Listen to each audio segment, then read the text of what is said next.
Welcome back to NCBA's Cattlemen to Cattlemen as we get insights on the costly issue of internal parasites.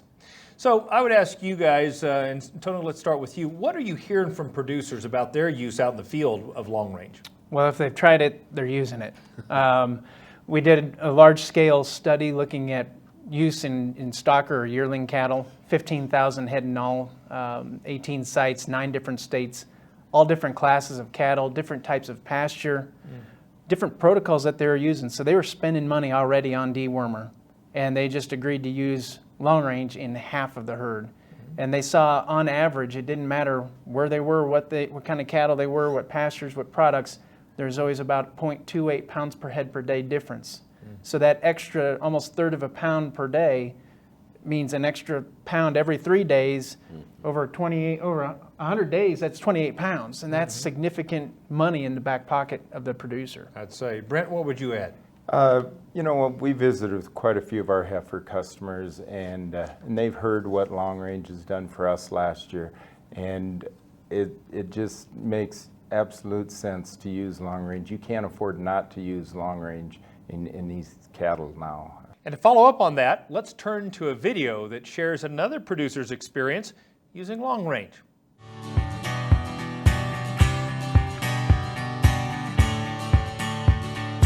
The biggest thing with long range that we've been impressed with, and that the main reason we're using it, is that we can use parasite control on these cows one time in the late spring. And it seemed like the parasite controls worked all throughout the entire season. We didn't have to bring those cows back in and handle them again. And we just noticed an increase in thriftiness and weight gain on those cows.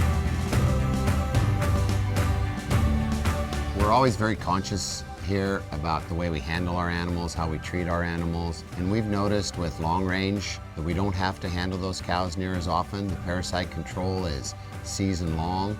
It's better for the cattle to stay in their normal environment throughout the summer season, and that makes it better for the operation as a whole.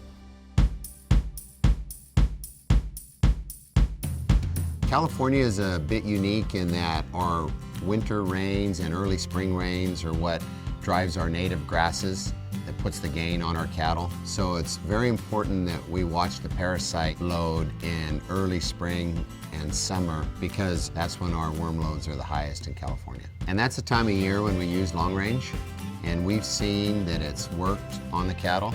We're in this business because we love it, but we're also in this business because we have to make a living, take care of our family, and we've noticed that on the cattle we've used it on, it's been a big economic benefit for us. Success for us is increasing the marketability of our product, whether it's our range bulls at our bull sale, our bred heifers that we sell to people throughout the West, our calves or yearlings that we sell to feedlot operators. And when we find a product that can help us move forward in all those directions, that's something we're going to integrate into our operation. And that's why I've been so happy with long range. Do not treat within 48 days of slaughter, not for use in female dairy cattle 20 months of age or older, including dry dairy cows, or in veal calves. Post-injection site damage such as granulomas and necrosis can occur. These reactions have disappeared without treatment.